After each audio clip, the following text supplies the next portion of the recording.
Hello everyone, my name is El Parnaso, and for today's video, I'm gonna show you the best Yami after Chaos Origins. So don't forget to leave a like, subscribe, and share the channel with your people, because I'm still trying to give you everything I can for you to be prepared for the World Championship qualifier this weekend. Also, don't forget that I'm going to give an extended version with everything that wasn't mentioned here in this video about the deck in the Yami Masterclass.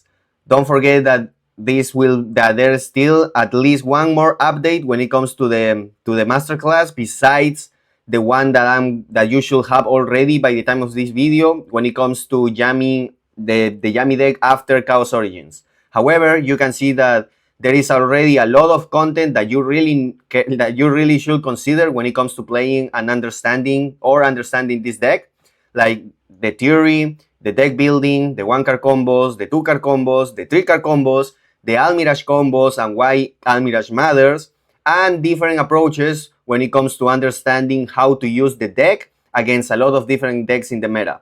And you should have already a new section here specializing in the deck building for your WCQ. So let's talk about it. I already mentioned in my masterclass why we are valuing more hand traps than board breakers here. So I'm gonna pass that, and I'm going to discuss straight up the cards that we are putting here.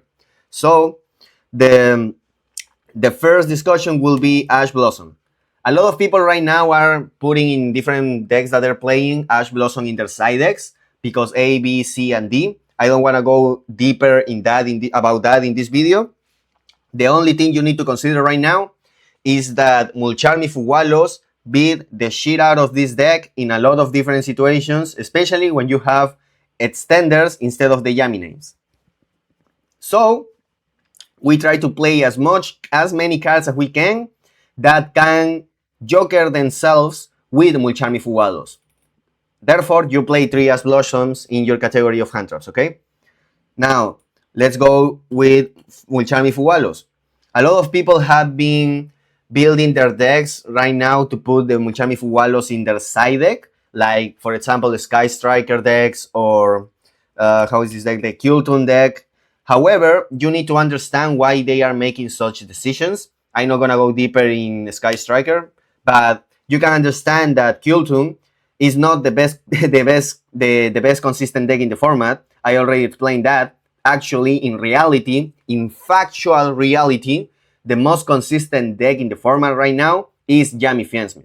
So one of the evidence that you can see of how little consistency Kultun actually has is that they can't take the privilege of playing hand traps that are not tuners.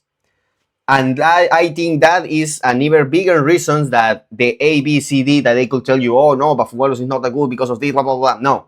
The real reason is that Kultun is not that consistent. And they really need cards, every single card in their hand, to be more than just playable, because otherwise they are losing. Like they are losing. So you need to consider that when you are seeing a lot of Kultuns playing Fuwalos in their side deck instead of the main deck, which is not the situation here for Yami, because even if you are going first and you drew 2 Mulcharmy Fuwalos, one can be Almiraj to play around hand traps, well, except Fuwalos, you know. I already explained that here in the Almiraj section. But you still have the possibility of using it as an extender for the Almiraj, and the other Fuwalos that you drew, in the case that you drew 2 Fuwalos going first, is a discard for the Capsi Yami way, so you have like a new extender after that. So even in that stupid worst case scenario, you can find value in your Mulcharmy Fuwalos going first. Therefore, here we are playing 3. Now, let's go for another easy discussion. The impermanence. Again, you've been seeing, for example, Kultun playing impermanence in their side deck. Again, this is just an evidence of how much that deck actually sucks when it comes to the expectations that a deck promoted like Kultun was promoted should do. But it doesn't, okay? It doesn't. So we are actually the best consistent deck in the format, the most consistent deck in the format too. Therefore, we actually can take the privilege of playing a hand trap that is not a monster, because other hand traps that are monsters, for example the Fuwa, are still considered standards in this grand scheme of consistency that in different scenarios, just like the Ash 2. So we can take the privilege of still affording 3 impermanents in our main deck. Now, another card that I'm going to consider here because of this is obviously the Dominus Purge. Dominus Purge is really, really great in the format right now against a lot of different shit. And the biggest evidence of how Dominus Purge is really strong in the format, for example against Kultun, is that even Kultuns are starting to play Dominus Purge, at least in their side decks, copying like the OCG tech, because at the end of the day, Purge is so strong that the downsides of, for example, not being able to use Rico effect or Remits effect or RS effect, like not the continuous effect, the actual effect, or even Crackle, is that even though Crackle doesn't matter that much, like the benefit of activating Purge as a disruption is bigger than using this as ways to play going second for the Kultun. So you can just see by that how Dominus Purge is such a strong card. And you can play it in the main deck without having any issue with any of your starters / extenders. I mean, yeah, the Fiend Smith package can make a melee anymore, but it is what it is, right? You can still do a lot of different shit. So we're playing obviously 3. Now, the other hand traps that I should consider, obviously Gospel. Now, my thing with Gospel and my advice for not playing 3 in the main deck will be first a lack of space. Obviously, you want to play 40 here. You don't want to play more because you don't want to do anything that goes against the idea of consistency of the deck, because that is the biggest value this deck has, because it's the most consistent deck in the format. So because we are trying to go 40, if you want to make the debate of putting the third Gospel, you need to first make the understanding of, do I really have the space for it? So let's try to discuss that before going deeper into the Gospel scenario. You may say why Gospel is the one being chose to be 2 copies instead of the other ones. Like when it comes to value and meta relevance, especially with the wide expectations of the decks that you may face, like it can go all the way from Kultun to that random Blitzkrieg player that likes standard monsters, right? So just by seeing this, you can make a distinction that even though these 4 hand traps that we were discussing do a lot of shit, or at least something good against each and every one listed here, just by the list here, you can see that Gospel is not that ideal against a lot of these ones. It's not ideal against Blitzkrieg. It's not ideal against Doom C. So, and even against, even against other decks is not that good, like the Light and Darkness Ritual, for example. It can do something, yes, but it's not that awesome, right? And I get it, you can make the same argument for Fuwa, but let's see, because Fuwa is not that good against, for example, Light and Darkness or Blitzkrieg. But again, you need to consider, do you really care that much about the Blitzkrieg and the Light and Darkness Ritual? Not really, right? Not to the point to take out one of the best cards that you have against Kultun or maybe Branded, right? So I understand.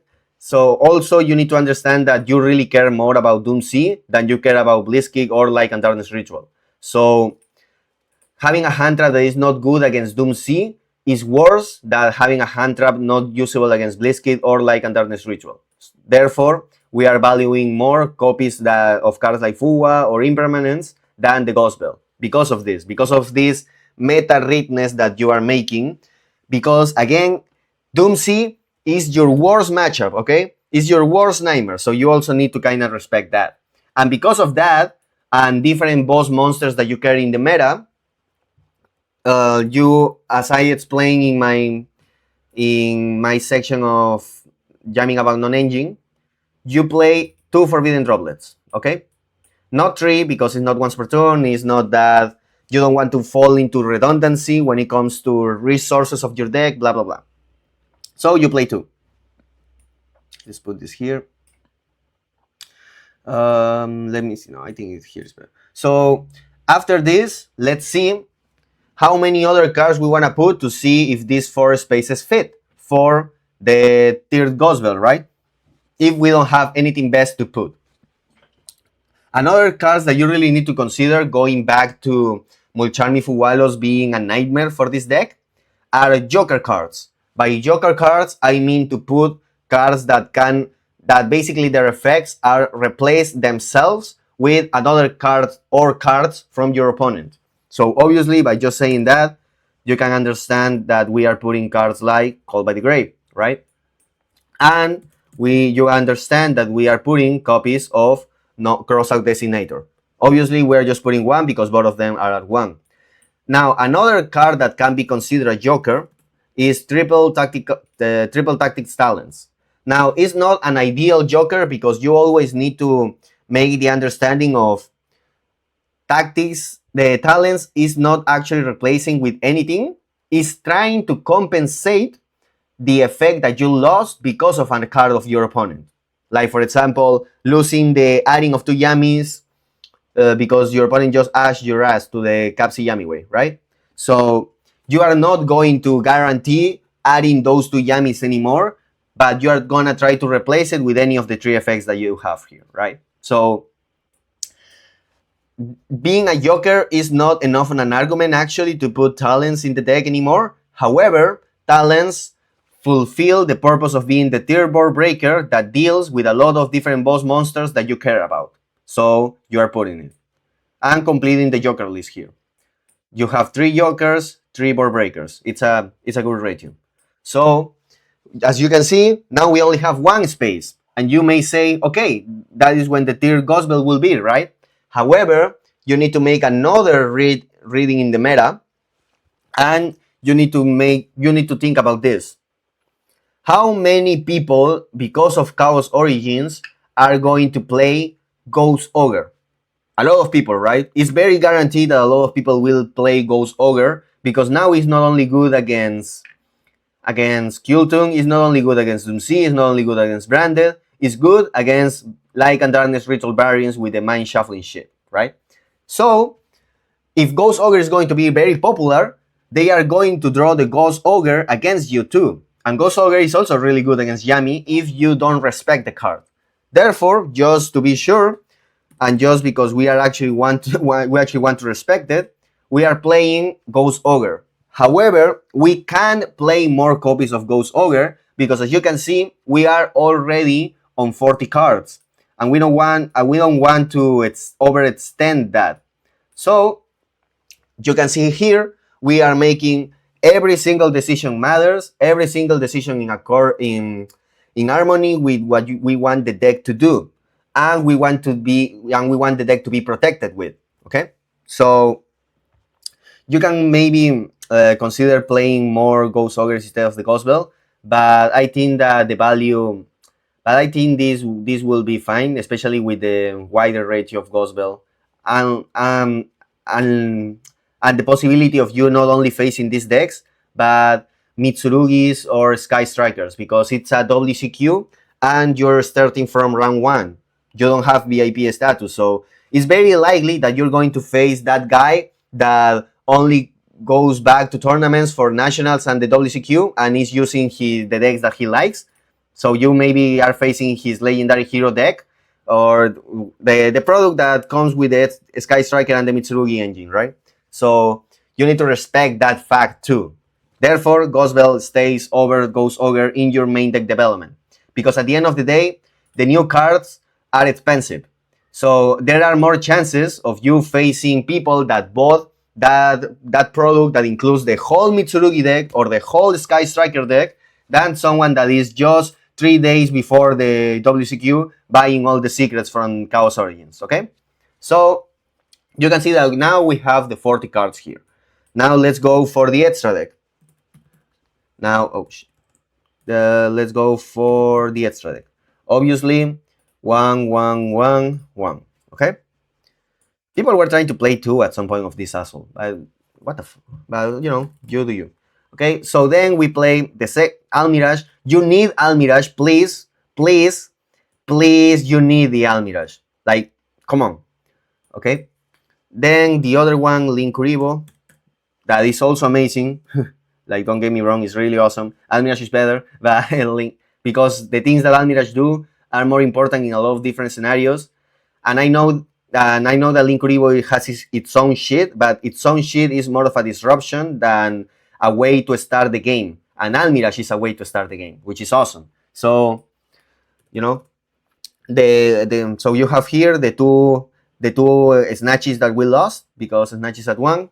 Then we go for the bridge, the other link 1, which will be the Camellia and the Kagari. Obviously, like, what you want is the Kagari, but Camellia, blah blah blah.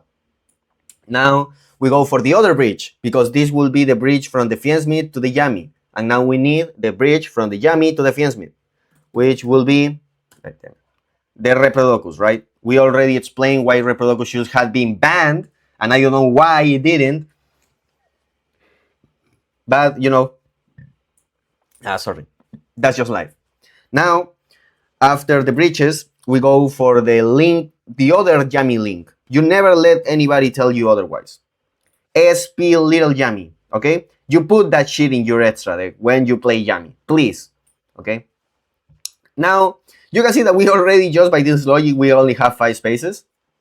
And we are gonna fulfill it with the other part of our engine, the Fiendsmith shit, which will be this, and the High Caesar. So as you can see, the extra deck is very tight. Like, just by making the minimal necessary decisions, we already have the 15. And that is something that you need to consider when it comes to the Yami Fiendsmith deck, okay?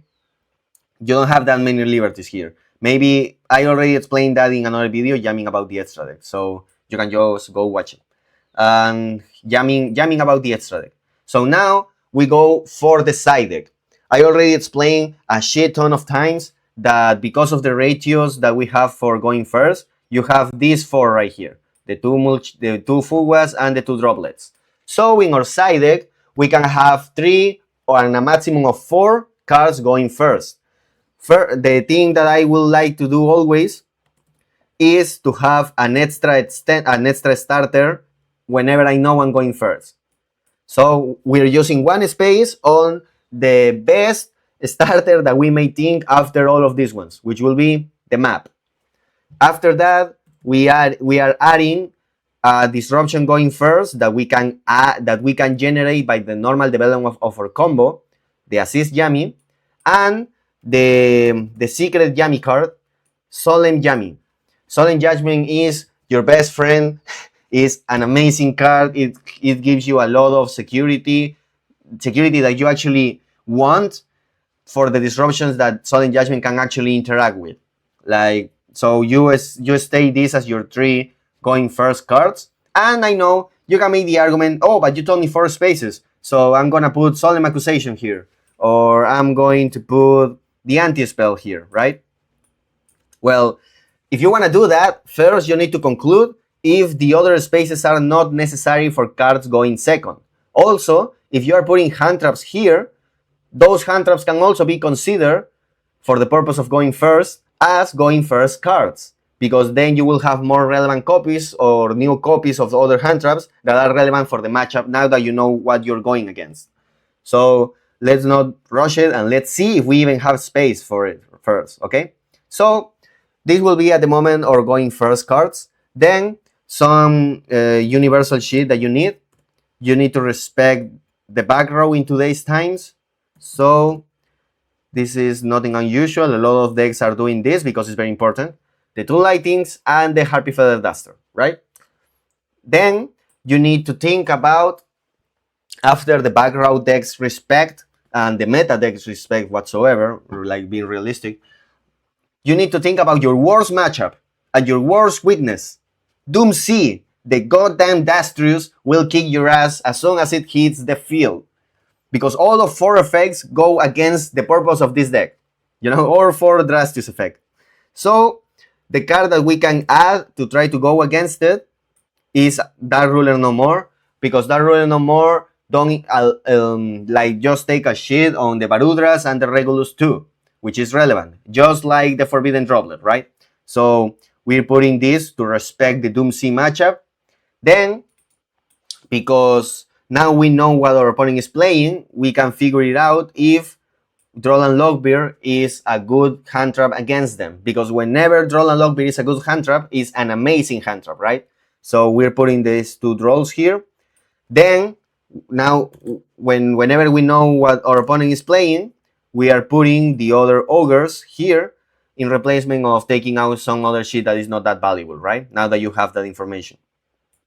We are now playing 2 more Ogres in the side deck instead of 1 like before, because like Ghost Ogre is just getting a lot more relevant in the Chaos Origins format. So, you know, that is why we are putting 2 more here. Now, then, obviously, you need to complete the belt playset. So because again, whenever Ghost Belt is relevant, you also want to see it almost all the time, basically. So you are playing the Ghost Belt here. Now, as you can see, after making the minimal logic decisions when it comes to the side deck too, you have almost all the spaces. You have 2 spaces left that I will discuss even deeper in the masterclass, so you can have an awareness of how to be prepared for your WCQ. If you enjoyed the video, don't forget to leave a like, subscribe, and share the channel.